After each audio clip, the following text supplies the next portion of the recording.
Hello friends, welcome to my channel Aarambh classes. आज के इस वीडियो में हम लोग बीपीएससी टीआरई क्लास 6 to 8, 9, 10 और 11, 12 के लिए हिस्ट्री के प्रैक्टिस सेट और पीवाईक्यू को आपके साथ सॉल्व करेंगे। इस बुक में क्लास 6 से लेकर 12 तक सभी चैप्टर्स के एनसीईआरटी और एससीईआरटी बेस्ड पीवाईक्यू दिए हुए हैं। इसके साथ ही BPSC TRE 1, 2, 3, DSSB TGT PGT, KVS TGT PGT, NVS TGT PGT और ईएमआरएस में जो भी हिस्ट्री के क्वेश्चन पूछे गए हैं वो सभी दिए हुए हैं। तो बिना देर किए चलिए आज का ये वीडियो शुरू करते हैं। इसके ऊपर के क्वेश्चंस का डिस्कशन हम लोगों ने इस सीरीज़ के प्रीवियस पार्ट में कर लिया है। आज हम लोग नाज़ीवाद और हिटलर का उदय से संबंधित क्वेश्चंस का डिस्कशन करेंगे। क्वेश्चन नंबर 1 है, किसने फांसीवाद से प्रभावित होकर प्रथम विश्व युद्ध के बाद इंग्लैंड की संसद तथा यहूदियों के विरुद्ध प्रचार किया और काली कुर्ती वाले एक दल का गठन किया? इसका सही आंसर है ऑप्शन बी, ओसवाल्ड मोज़ले। ओसवाल्ड मोज़ले फांसीवाद से प्रभावित होकर प्रथम विश्व युद्ध के बाद इंग्लैंड की संसद तथा यहूदियों के विरुद्ध प्रचार किया और काली कुर्ती वाले एक दल का गठन किया। यह एक अर्धसैनिक रक्षा दल था। ये अक्सर कम्युनिस्ट और यहूदी समूहों के साथ मिलकर दंगे और हिंसक गतिविधियां करते रहते थे। अगला प्रश्न है, जर्मनी के साथ शांति संधि तैयार करने के लिए 18 जनवरी 1919 को मित्र राष्ट्रों का शांति सम्मेलन पेरिस में शुरू हुआ। शांति सम्मेलन के बारे में निम्नलिखित में से कौन सा सही नहीं है? इसका सही आंसर है ऑप्शन डी, सहयोगी शक्तियों के साथ सम्मेलन में जर्मनी और अन्य केंद्रीय शक्तियों का प्रतिनिधित्व किया गया था। ये गलत दिया हुआ है। प्रथम विश्व युद्ध के बाद पेरिस में 1919 ईस्वी में एक शांति सम्मेलन का आयोजन किया गया। इस सम्मेलन में सभी विजयी राष्ट्रों के प्रतिनिधि शामिल हुए, लेकिन अमेरिकी राष्ट्रपति वुडरो विल्सन, ब्रिटिश प्रधानमंत्री लॉयड जॉर्ज तथा फ्रांसीसी प्रधानमंत्री जॉर्ज क्लेमेंसो का आधिपत्य था। इस सम्मेलन में इटली के प्रधानमंत्री ऑरलैंडो भी शामिल हुए थे। सम्मेलन में मुक्त स्वीकृति को अपनाया गया एवं विल्सन ने 14 सूत्री कार्यक्रम की घोषणा की और कहा कि कोई समामेलन नहीं होगा, कोई योगदान नहीं, कोई दंडनीय क्षति नहीं होगी। पेरिस शांति सम्मेलन में जर्मन प्रतिनिधित्व को नहीं शामिल किया गया। इस सम्मेलन ने यूरोप का बाल्कनीकरण कर दिया और जर्मनी के साथ बाध्यकारी वर्साय की संधि की गई। समामेलन का अर्थ है दूसरे देश को अपने देश में बलपूर्वक मिलाने का प्रयास करना। अगला प्रश्न है, पेरिस शांति सम्मेलन का आयोजन किन 3 बड़े देशों ने किया था?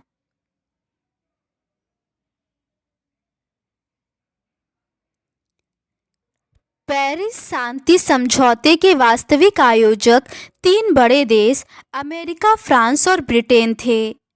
अगला प्रश्न है, पेरिस के शांति सम्मेलन 1919 में फ्रांस का प्रतिनिधित्व किसने किया था?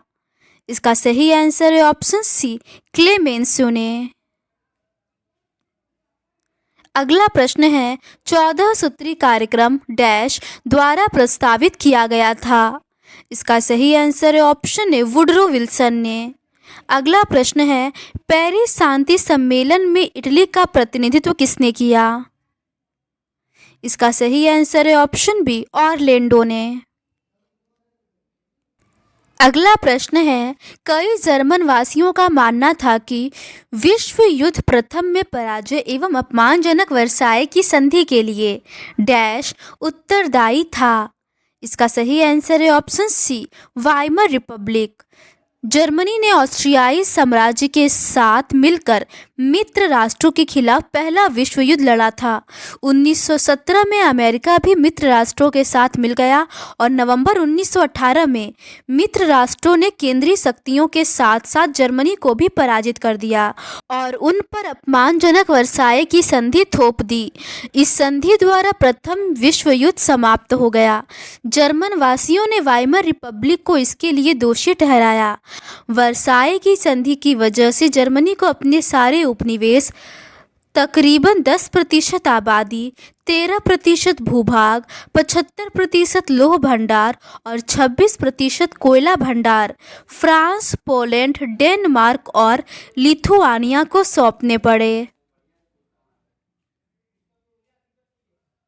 अगला प्रश्न है, प्रथम विश्व युद्ध डैश की संधि द्वारा समाप्त किया गया था। इसका सही आंसर है ऑप्शन बी, वर्साए की संधि से।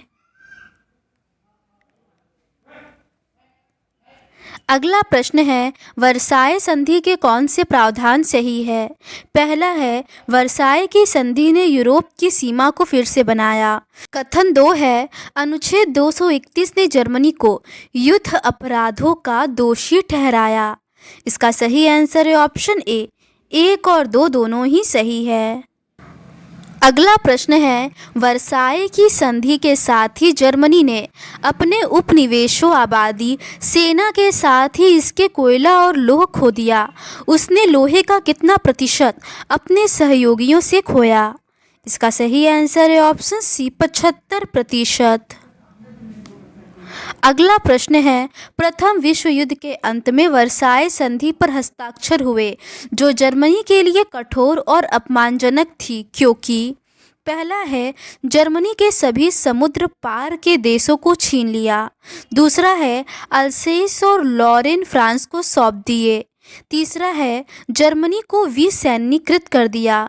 चौथा है, युद्ध का भारी हर्जाना थोप दिया गया।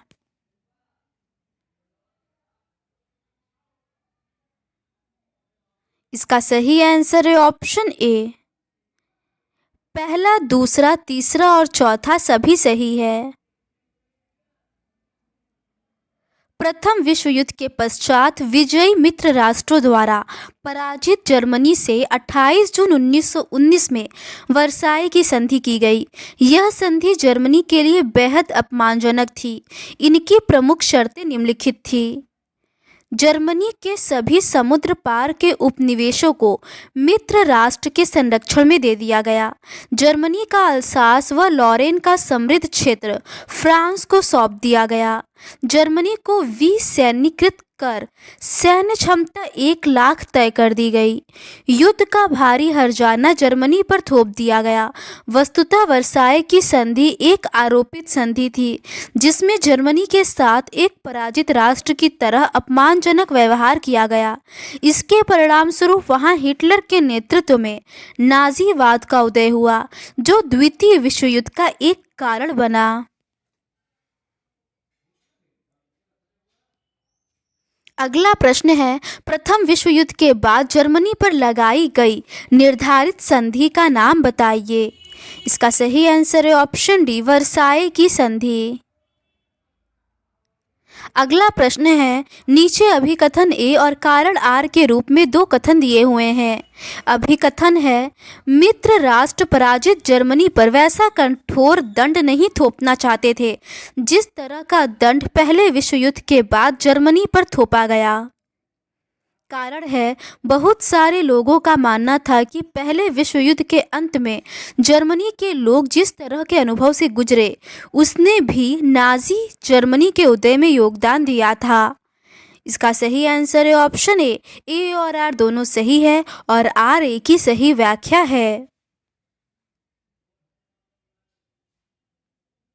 मई 1945 में जर्मनी ने मित्र राष्ट्रों के सामने समर्पण कर दिया। हिटलर और उसके प्रचार मंत्री गोेबल्स ने बर्लिन के एक बंकर में पूरे परिवार के साथ अप्रैल में ही आत्महत्या कर ली। युद्ध खत्म होने के बाद न्यूरेमबर्ग में एक अंतर्राष्ट्रीय सैनिक अदालत स्थापित की गई। इस आंदोलन ने केवल 11 मुख्य नाज़ियों को ही सजा दी गई। बाकी आरोपियों में से बहुतों को उम्र कैद की सजा सुनाई गई। नाज़ियों को जो सजा दी गई वह उनकी बर्बरता और उनके जुल्मों के मुकाबले बहुत छोटी थी। असल में मित्र राष्ट्र पराजित जर्मनी पर इस बार वैसा कठोर दंड नहीं थोपना चाहते थे जिस तरह का दंड पहले विश्व युद्ध के बाद जर्मनी पर थोपा गया था। बहुत सारे लोगों का मानना था कि पहले विश्व युद्ध के आखिर में जर्मनी के लोग जिस तरह का अनुभव से गुजरे उससे भी नाजी जर्मनी के उदय में योगदान दिया गया था। अगला प्रश्न है, राष्ट्रसंघ की स्थापना किस संधि के परिणाम स्वरूप हुई? इसका सही आंसर है ऑप्शन सी, वर्साय की संधि। राष्ट्रसंघ की स्थापना वर्साय की संधि के परिणाम स्वरूप हुई थी। वर्साय की संधि का मसौदा अंग्रेजी और फ्रेंच भाषा में किया गया था। वर्साय की संधि 1919 में हुई थी। यह 15 भाग तथा 440 अनुच्छेदों में विभक्त था। इसके प्रथम भाग में राष्ट्रसंघ की स्थापना, संगठन एवं कार्यों का उल्लेख किया गया है। अगला प्रश्न है, इनमें से कौन पेरिस शांति सम्मेलन के बड़े 4 परिषदों का सदस्य था? इसका सही आंसर है ऑप्शन डी, उपर्युक्त में से एक से अधिक। ए, बी और सी तीनों ही सही दिया हुआ है। पेरिस शांति सम्मेलन के 4 बड़े परिषद के सदस्य ग्रेट ब्रिटेन के प्रधानमंत्री लॉयड जार्ज, फ्रांस के जॉर्जिस क्लेमेंसियो, इटली के ऑरलैंडो तथा अमेरिकी राष्ट्रपति वुडरो विल्सन थे, जिन्हें बिग 4 के रूप में भी जाना जाता है, शामिल थे। जनवरी 1919 ईस्वी में पेरिस शांति सम्मेलन पेरिस के ठीक बाहर वर्सेल्स में हुआ था। प्रथम विश्व युद्ध के बाद शांति की शर्तों पर बातचीत करने के लिए यह बैठक आयोजित की गई थी।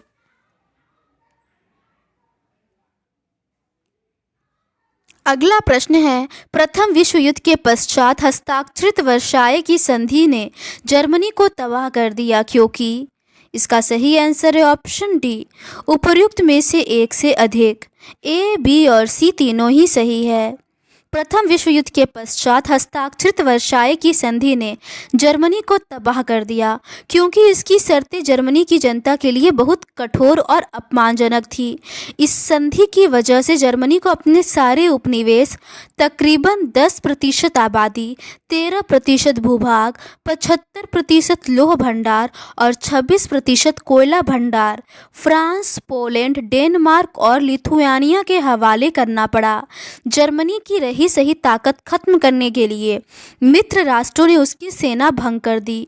युद्ध के कारण हुई तबाही के क्षतिपूर्ति के रूप में 6 अरब पाउंड की अत्यधिक धनराशि जर्मनी पर थोप दी गई। अगला प्रश्न है, नवंबर अपराधी किन्हें कहा जाता है? इसका सही आंसर है ऑप्शन डी, वाइमर रिपब्लिक को। नवंबर अपराधी वाइमर रिपब्लिक जर्मनी के समाजवादी, कैथोलिक, लोकतांत्रिक नेताओं को कहा गया जिन्होंने प्रथम विश्व युद्ध की समाप्ति के पश्चात नवंबर 1918 में युद्ध विराम पर बातचीत एवं संधि पर हस्ताक्षर किए थे। उन नेताओं का आत्मसमर्पण करना एक विश्वासघात या अपराध था। यह वह युद्ध विराम था जिसे जर्मन सेना वास्तव में युद्ध के मैदान में नहीं हारी थी। अगला प्रश्न है, किनको मजाक में नवंबर क्रिमिनल्स कहा गया था? इसका सही आंसर है ऑप्शन ई, समाजवादी, कैथोलिक और लोकतंत्रवादी। अगला प्रश्न है, किस घटना से यह सिद्धांत निष्प्रभावी हो गया कि पूर्ति अपनी मांग स्वयं पैदा कर लेती है? इसका सही आंसर है ऑप्शन ए 1929 की विश्व आर्थिक महामंदी। जेबीसी का कथन पूर्ति अपनी मांग स्वयं पैदा कर लेती है। 1929 की विश्वव्यापी आर्थिक मंदी के दौरान यह सिद्धांत निष्प्रभावी हो गया था। अमेरिका में आई विश्वव्यापी मंदी के कारण कीमतों में कमी आ गई और अमेरिकी बैंकों ने कर्ज देने से मना कर दिया था। आर्थिक मंदी के कारण जर्मनी, ब्रिटेन आदि देशों की अर्थव्यवस्था धराशायी हो गई। 1933 तक 4000 से अधिक बैंक बंद हो चुके थे और 1929 से 1932 के मध्य लगभग 1,10,000 कंपनियां नष्ट हो गईं। अगला प्रश्न है, आर्थिक मंदी का कारण कौन सा नहीं है? इसका सही आंसर है ऑप्शन सी सामंतवाद का पतन। ग्रेट डिप्रेशन आर्थिक समस्या का काल था। आर्थिक मंदी सामंतवाद के पतन का कारण नहीं थी, बल्कि यह अति उत्पादन, निर्यात में पतन, उद्योगों का यंत्रीकरण आदि के कारण थी। जब 1929 में वॉल स्ट्रीट एक्सचेंज धराशायी हो गया, तब जर्मनी को अमेरिका से मिल रही मदद भी बंद हो गई। 24 अक्टूबर 1929 को 1.3 करोड़ शेयर बेच दिए गए थे। यह आर्थिक महामंदी की शुरुआत थी। 1929 से 1932 तक अगले 3 सालों में अमेरिका की राष्ट्रीय आय आधी रह गई और फैक्ट्रियां बंद हो गई थी। अमेरिकी अर्थव्यवस्था में आई इस मंदी का असर दुनिया भर में महसूस किया गया। इस मंदी का सबसे बुरा प्रभाव जर्मनी की अर्थव्यवस्था पर पड़ा। 1932 में जर्मनी का औद्योगिक उत्पादन 1929 के मुकाबले केवल 40% रह गया था। अगला प्रश्न है, ग्रेट डिप्रेशन डैश का काल था। इसका सही आंसर है ऑप्शन ए आर्थिक समस्या का। अगला प्रश्न है, वॉल स्ट्रीट एक्सचेंज में भारी गिरावट से न केवल अमेरिका बल्कि डैश भी प्रभावित हुआ। इसका सही आंसर है ऑप्शन बी जर्मनी। अगला प्रश्न है, 1929 में संयुक्त राज्य अमेरिका में आर्थिक मंदी के संबंध में कौन सा कथन सही है? इसका सही आंसर है ऑप्शन सी शेयर बाजार में तीव्र गिरावट अक्टूबर 1929 में आई। अगला प्रश्न है, निम्नलिखित में से उस देश की पहचान कीजिए जिसने महामंदी के कुछ प्रभावों का अनुभव नहीं किया। इसका सही आंसर है ऑप्शन बी रसिया। अगला प्रश्न है, महामंदी की शुरुआत इनमें से किस वर्ष में हुई? इसका सही आंसर है ऑप्शन डी 1929 में। अगला प्रश्न है, निम्नलिखित कारणों में से किस एक के कारण वर्ष 1929 में जर्मनी की अर्थव्यवस्था सबसे बुरी तरह प्रभावित हुई थी? इसका सही आंसर है option A wall street exchange का क्रैश। अगला प्रश्न है, प्रथम वैश्विक आर्थिक मंदी डैश में हुई थी। इसका सही आंसर है ऑप्शन बी 1873 में। प्रथम वैश्विक आर्थिक मंदी 1873 में हुई थी। 1873 का आतंक एक वित्तीय संकट था जिसके कारण यूरोप और उत्तरी अमेरिका में आर्थिक पतन हुआ एवं यह 1896 तक जारी रहा। इस आर्थिक मंदी ने ब्रिटेन में लॉन्ग डिप्रेशन के रूप में जाना जाने वाला 2 दशक का ठहराव शुरू किया तथा जिसने देश के आर्थिक नेतृत्व को कमजोर कर दिया। संयुक्त राज्य अमेरिका में अर्थशास्त्री इस अवसाद को 1873 से 1879 तक संदर्भित करते हैं। अगला प्रश्न है, किस अवधि को 20 वर्ष का संकट कहा जाता है? इसका सही आंसर है ऑप्शन बी 1919 से लेके 1939 तक। सन 1919 से 1939 के काल में संपूर्ण विश्व महान मंदी से त्रस्त था और भारतीय कृषि भी उस महान मंदी की अपवाद नहीं थी।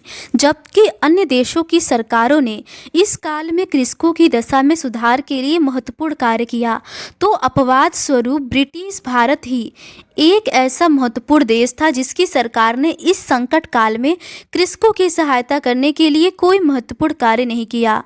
इस संकट में भारतीय किसानों की हालत इतनी बिगड़ गई कि वे पहले से अधिक ऋणग्रस्त हो गए। भारतीय कृषकों पर महान मंदी का गहरा असर पड़ा। इसीलिए 1919 से 1939 के समय को 20 वर्ष का संकट कहा जाता है।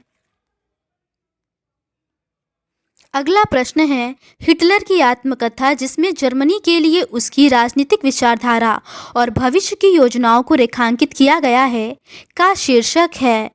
इसका सही आंसर है ऑप्शन सी, मीन काम्फ। हिटलर की आत्मकथा मीन काम्फ या मेरा संघर्ष है, जिसमें जर्मनी के लिए उसकी राजनीतिक विचारधारा और भविष्य की योजनाओं को रेखांकित किया गया है।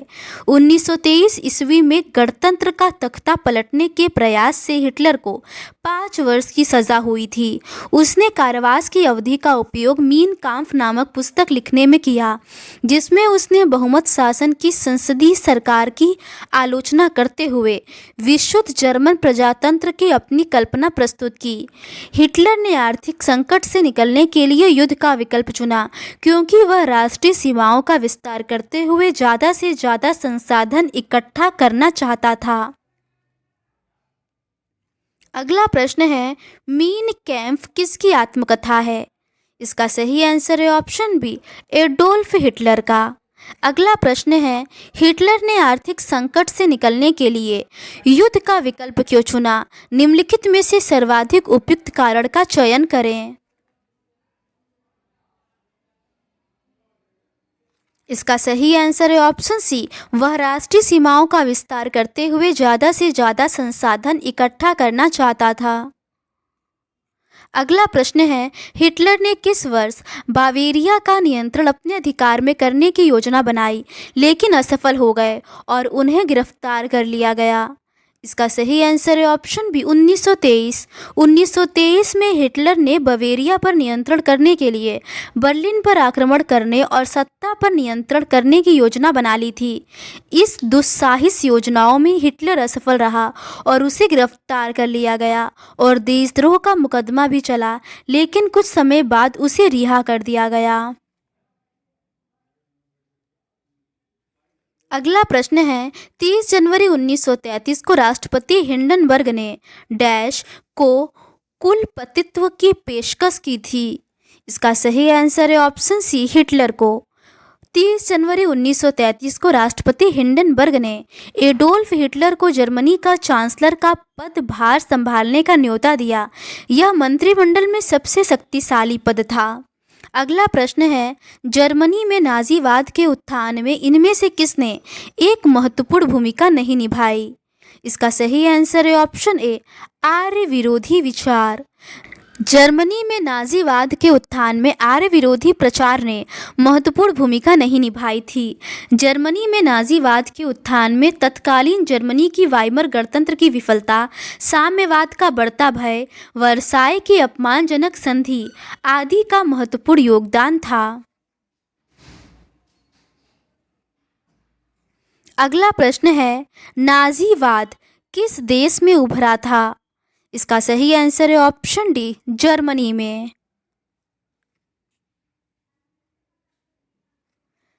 तो आज के इस वीडियो में बस इतना ही। बाकी के रिमेनिंग क्वेश्चंस का डिस्कशन हम लोग इस सीरीज़ के नेक्स्ट पार्ट में करेंगे। अगर आपको ये सीरीज़ पसंद आती है तो please do subscribe to my channel and like this video. Thank you.